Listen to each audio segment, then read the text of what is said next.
It's now clear that Donald Trump has it in for South Africa. Other than Canada and Mexico, it's probably the country he has singled out the most in his tweets and public pronouncements since taking office. What we don't know is exactly why Trump has turned against South Africa so much since his first presidential term. There's no evidence that Trump has ever visited South Africa. In his first term as president, he didn't visit a single African country. But here's what we do know. Trump is surrounded to a surprising degree by people with South African ties, all of whom seem to hold the same kind of political views. The most obvious example is Elon Musk, the billionaire owner of Tesla and X, who was born in South Africa in 1971 and spent his entire upbringing here until 1988. Musk's maternal grandfather, Joshua N. Haldeman, was a Canadian man who specifically moved to apartheid South Africa in 1950 because he believed Canada had gone soft. Errol still lives in South Africa and has made his racist views very clear. In an email he sent Elon Musk in 2022, according to Musk's biography by Walter Isaacson, Errol Musk wrote, quote,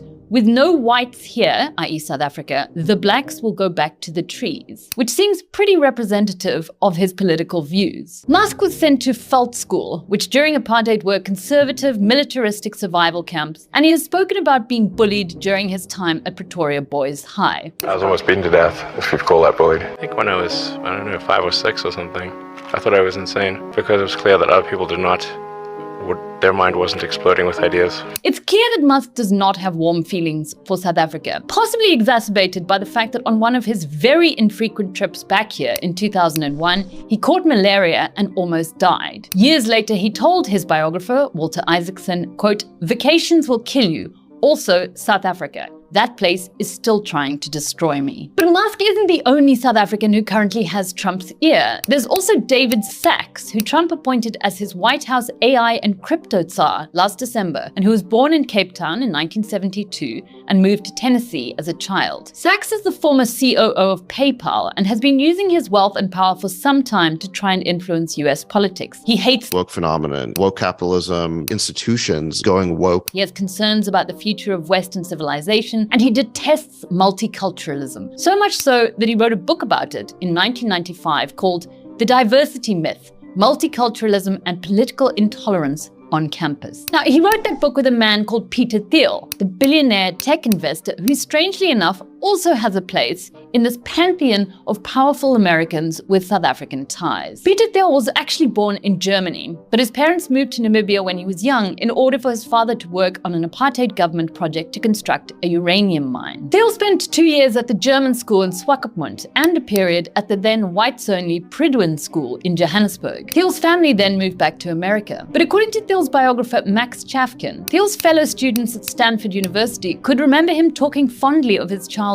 in apartheid South Africa. He also allegedly told 2 black female peers that apartheid worked and was economically sound. Thiel now denies this. Rounding out the pack of major players, we have Joel Pollak, who is currently considered to be the frontrunner for Trump's pick as American ambassador to South Africa. Joel Pollak was born in Johannesburg. His family subsequently emigrated to the USA, but he returned to South Africa to do a postgrad degree at UCT. He then worked as chief speechwriter for the former DA leader Tony Leon. Pollak was also close to DA Federal Chair Helen Zille. In fact, Zille gave him the use of her official Western Cape Premier residence, Yevendal, to get married in 2009. He's now the senior editor-at-large of one of the USA's most right-wing news websites, Breitbart News, and he's also known for his statements on Israel, which are aggressive, to say the least. After the Hamas attacks on Israel, he tweeted, "Israel should wipe out Gaza, allow 48 hours to evacuate women, children, and the elderly, destroy everything that remains, plow it under, and annex it to Israel." And here's the other thing that these South African-linked men have in common. They are all pro-Israel. Elon Musk turned up at Trump rallies during his election campaigns and spoke of the need to wipe out the enemies of Israel. Peter Thiel's company, Palantir, has supplied military technology to Israel. So here we have these 4 South African-linked guys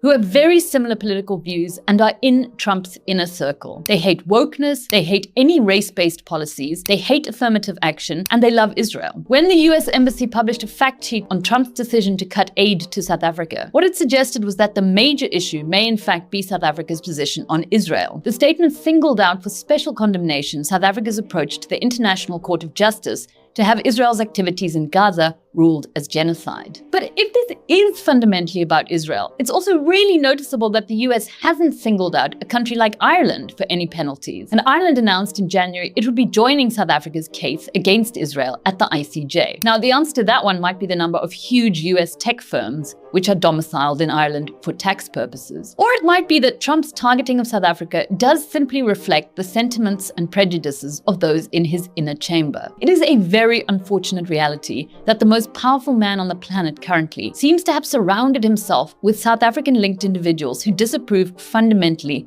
of the ANC government. President Cyril Ramaphosa, Turco Minister Ronald Lamola, and the like are going to have to once again be the adults in the room and negotiate this out very carefully.